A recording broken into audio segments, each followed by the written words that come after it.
So as an inside loan officer, when you're getting these inbounds, what we have to remember are a few things. Number one is the goal is to make noise in a different way. And so when you're talking to, an inbound lead or someone that was transferred to you, it's important that you remember you're just another voice. There are so many of us. There's so many service providers. There's so many loan officers that provide the same exact service that we do. And we have, as loan officers, we have kind of like this clouded vision or this misunderstanding that it's going to come down to price or it's going to come down to rate.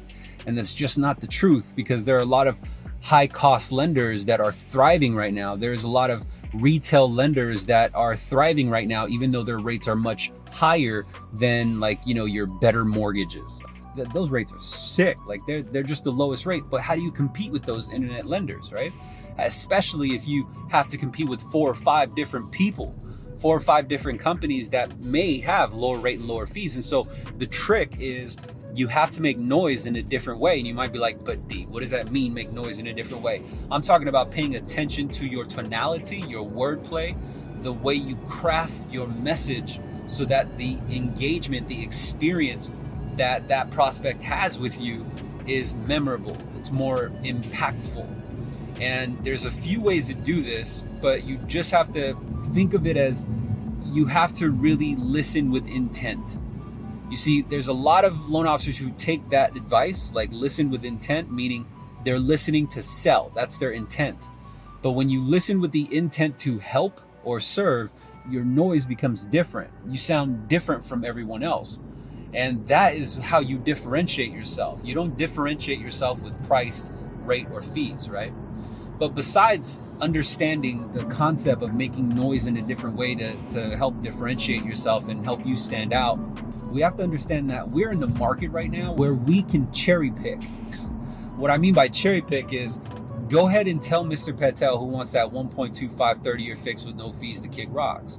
Don't say it literally. I'm talking about, metaphorically speaking. And what I mean by that is end the call. Take another call, right? You don't need to go chase the Joneses to get their business anymore. Not in this market.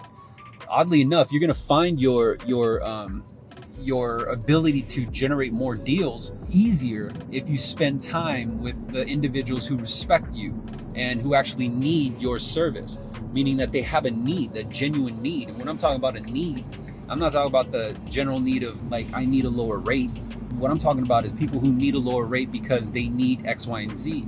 And that X, Y, and Z could be to afford the new debt, or to afford a new baby, or to afford, college tuition, or to afford something, right? That's a need. Everyone needs, air, right? But imagine if you needed air and you were underwater. That's when you really need air. You need air to survive, right?